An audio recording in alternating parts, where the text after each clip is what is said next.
Capítulo 35 del libro Discípulos. No se trata de caminar con Él, sino de seguirlo, por el pastor Joel Barrios. Y el tema de hoy es el Padre que vivió por el Hijo. Leemos en Juan capítulo 4, verso 53. El Padre entonces entendió que aquella era la hora en que Jesús le había dicho: tu Hijo vive, y creyó Él con toda su casa. Su hijo estaba siendo torturado y carcomido por una cruel enfermedad. Como padre, debía ser protagonista de una lenta despedida que terminaría en la muerte. Ver a un hijo sufrir, esperando la muerte, debe ser la peor prueba por la cual algún ser humano tenga que pasar en esta vida. ¿De qué servía tener una posición prominente en la sociedad si su hijo estaba muriendo? ¿De qué había servido ahorrar dinero por tanto tiempo? ¿Qué beneficio tenía ser respetado y admirado por todos si ahora, en este momento de enfermedad, nadie, absolutamente nadie lo podía ayudar? Mientras trabajaba, caminaba o dormitaba sin poder descansar. Pensamientos de diferente índole golpeaban su cabeza. ¿Habré sido un buen padre? ¿Habré amado lo suficiente a mi hijo? ¿Por qué justo a él? ¿Dónde está Dios? La culpa también desempeñaba su papel más cruel, trayendo a la mente aquellos momentos específicos donde no hubo tiempo para compartir un sencillo juego, aquella palabra hiriente en un momento de impaciencia o esa pequeña caricia que no tuvo respuesta por la insensibilidad nacida en la urgencia de terminar el trabajo comenzado. El amor que sentía por su hijo hacía la prueba aún más profunda. Sin embargo, en su mente no era esa virtud la que motivaba tanto el deseo de la sanidad, sino el querer tener una nueva oportunidad de amar aún más al objeto de su preocupación, para despejar toda duda sobre un pasado donde el amor tal vez no hubiera sido suficiente. Allí estaba este oficial del rey, en el momento más oscuro de su vida, ensayando una tierna sonrisa para aliviar el dolor de quien amaba, disimulando ese indecible gemido que estaba amordazado por dentro. Curiosamente, él siempre se había enorgullecido de su hipocresía diplomática, cuando muchas veces había sonreído sin tener el más mínimo deseo de hacerlo, o cuando había adulado a alguien simplemente por concretar ese negocio que reportaba grandes ganancias. Pero ahora, el tener que mostrarse fuerte frente a un ser tan débil lo hacía sentir totalmente frágil, dándose cuenta de que aquella habilidad desarrollada por los años no era nada comparada con la habilidad que se requiere para dar apoyo a un hijo al que se lo lleva la muerte.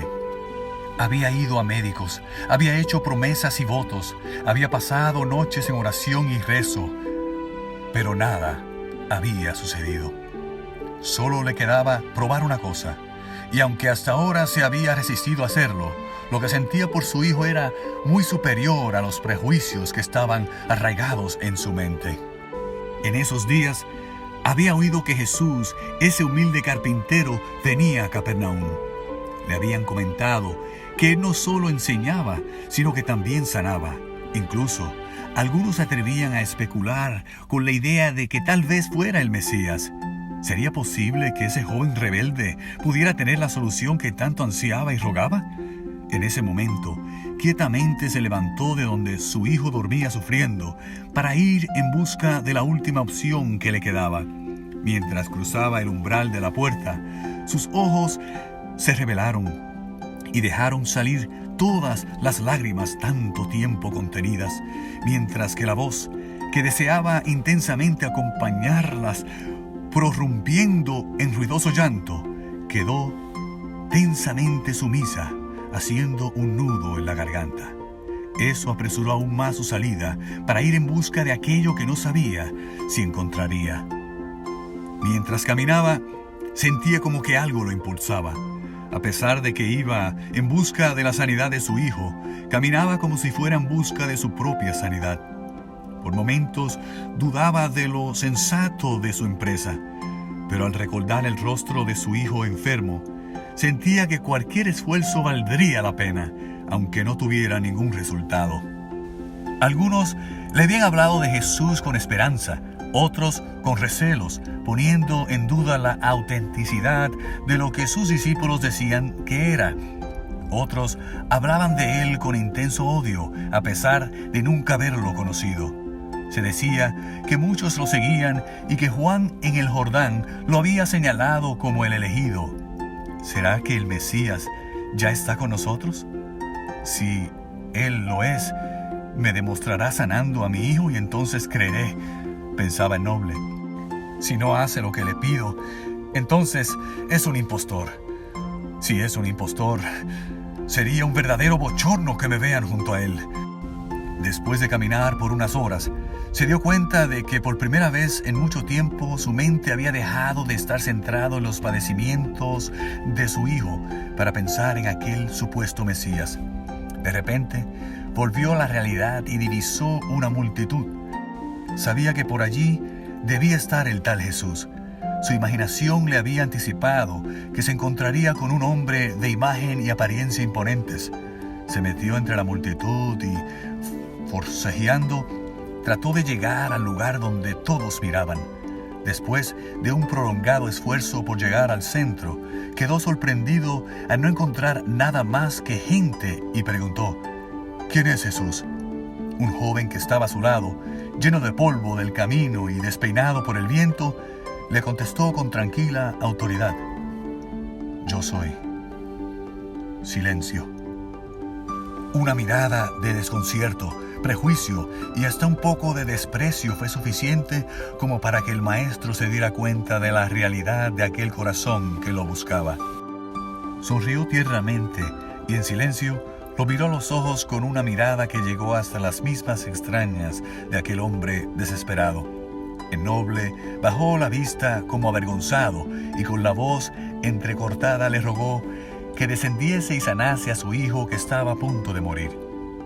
Si no vieres señales y prodigios, ¿no creerías?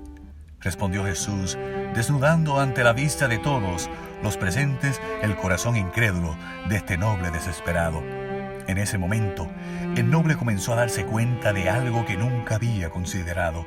La enfermedad física de su hijo lo había hecho sentir tan impotente que estaba haciendo algo que en circunstancias normales nunca hubiera hecho: venir a pedirle un milagro a un humilde carpintero. Ante la presencia de este joven viajero, el noble empezó a entender que hay algo peor que la enfermedad física, y eso es la enfermedad del corazón. Él era el que estaba realmente enfermo.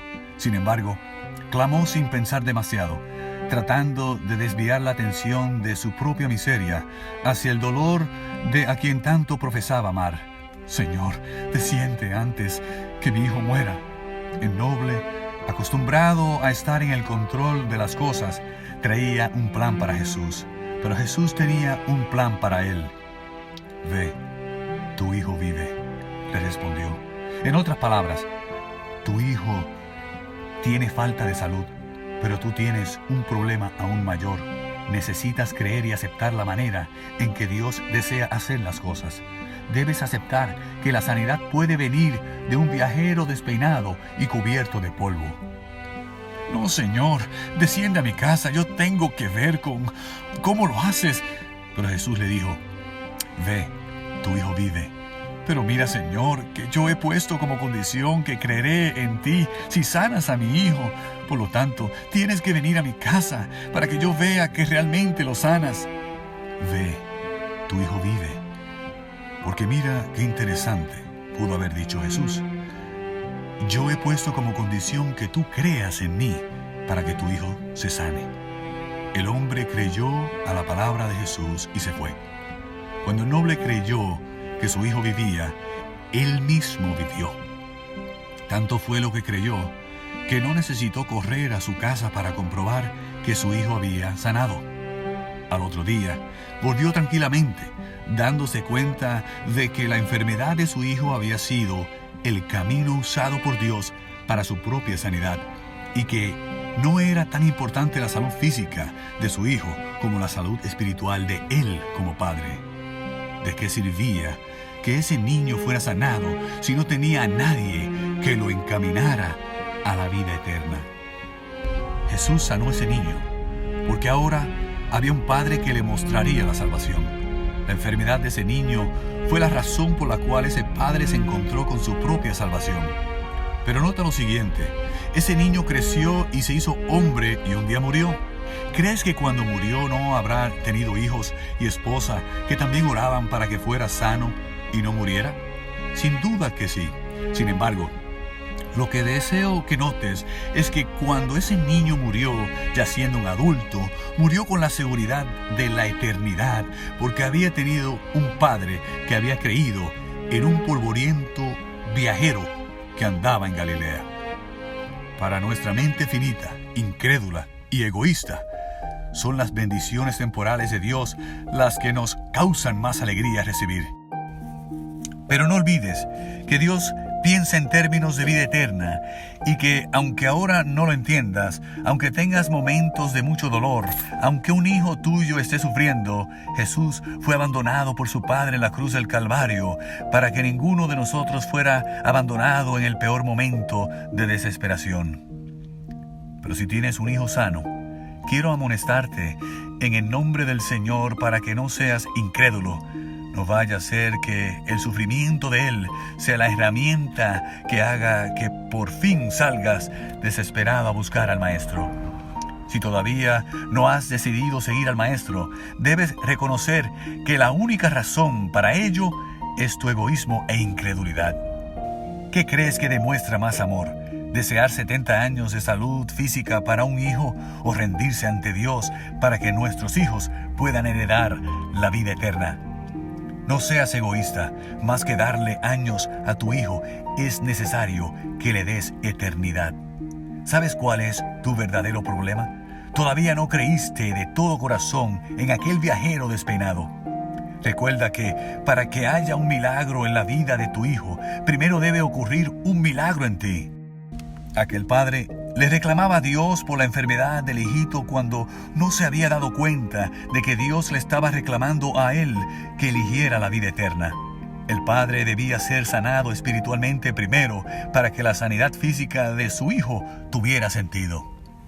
Que Dios te bendiga.